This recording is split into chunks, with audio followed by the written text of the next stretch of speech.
parlé du manque de consensus autour du cadre électoral après la révision de la Constitution, et de deux, des contradictions sur l'interprétation de clauses de légitimité du président de la République. Qu'est-ce que vous entendez par le Premier ministre? Oui, je vous remercie pour votre question. J'ai voulu soulever des points qui, bien sûr, peuvent intéresser tout candidat, mais en même temps souligner des points d'ordre général. Parce que pour moi, une élection, c'est un processus qui devrait permettre aux populations de participer activement dans la mise en place des institutions démocratiques. Donc, elle ne devrait pas intéresser uniquement les candidats, mais les populations tout entières. Concernant les deux points que vous avez soulevés, vous remarquerez que dans tout pays démocratique et stable, il y a un minimum de consensus sur les règles du jeu. Dans notre pays aujourd'hui, c'est avec beaucoup de regrets que je constate que ce consensus n'existe pas. Il n'y a pas de consensus même sur notre constitution. Il y a des interprétations diverses sur les différentes constitutions. Il n'y a pas eu de consensus sur le cadre électoral. Et je me suis dit que dans ce contexte, ça ne servait pas à grand-chose d'aller à une élection sans que les populations, dans leur intégralité, comme cela se fait dans tous les pays démocratiques, sans que ces populations ne se sentent concernées par la chose de façon consensuelle. C'est primordial parce que ça crée le cadre dans lequel les candidats peuvent compétir en espérant que l'issue c'est un reflet réel des désirs de la population. Il y a eu beaucoup de spéculations sur votre candidature. Et si je m'en tiens à vos déclarations, vous avez décidé de me parler à ces élections. Est-ce que vous ne pensez pas qu'il était judicieux de votre part de poser votre candidature et avoir là une tribune pour dénoncer les irrégularités que vous condamnez aujourd'hui? Ça, c'est la première question. Parce que beaucoup de candidats aujourd'hui vont à ces élections parce qu'ils auront une tribune. Ils ne vont pas nécessairement pour chasser bien, pour gagner les élections, mais ils vont pour avoir une tribune pour dénoncer des choses qu'ils ne peuvent pas dénoncer par eux. La deuxième question, c'est quelles sont les raisons et les faits qui justifient votre inquiétude et vous amènent à penser que ces élections seront battues? Certains parmi les miens ont eu à évoquer cette possibilité. Mais comme nous avons eu un débat assez ouvert, ce point de vue n'a pas prévalu, pour deux raisons principales. D'abord parce que, comme je l'ai dit, l'élection, à mon avis, n'intéresse pas uniquement les candidats. Personnellement, j'estime que, compte tenu du rapport que j'ai avec les Camerounais, je n'ai pas besoin d'une tribune pendant 3-4 semaines pour pouvoir m'exprimer, être en rapport direct avec mes compatriotes. Donc, je n'avais pas besoin de cette tribune pour pouvoir faire connaître mes points de vue ou pour pouvoir m'exprimer. En même temps, et là c'est ma deuxième raison, il était important que je me démarque de par mes prises de position à travers le continent africain.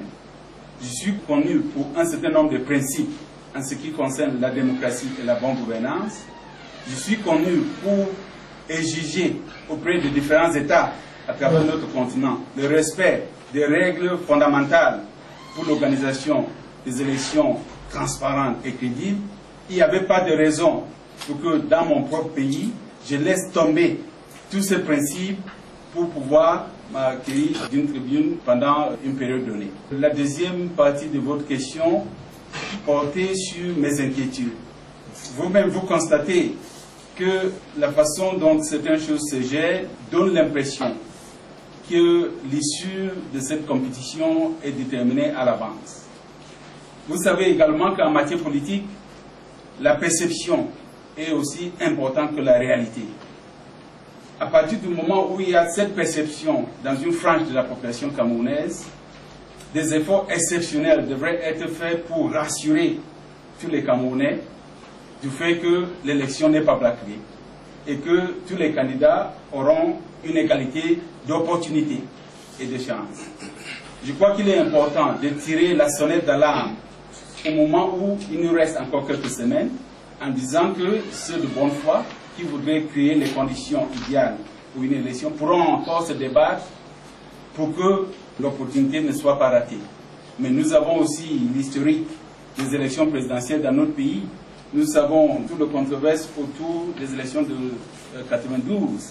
Nous savons qu'en 1997, une partie de l'opposition a boycotté l'élection. Nous savons qu'en 2004, le taux de participation était très bas. Donc, il y a quand même des faits réels sur lesquels je peux me baser pour porter mes inquiétudes sur la place publique. Nous sommes aussi dans un continent où de plus en plus de populations veulent se faire entendre et où nous avons constaté que dans les pays où les élections ont été mal organisées, cela a amené à des conflits et à des pertes de vie humaines.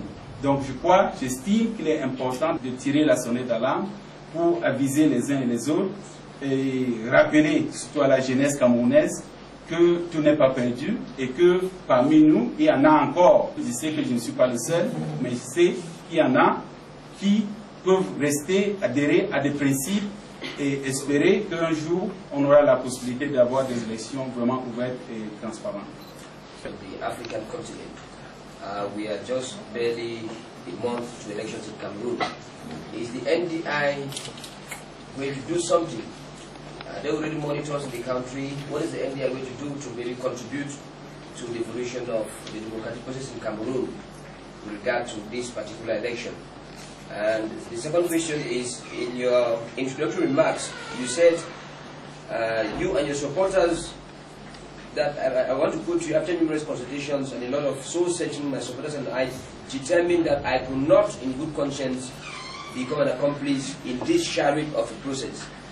Are you giving the impression that the elections are not going to be free and fair, given all the other points you enumerated a while ago? Well, thank you very much for your two questions.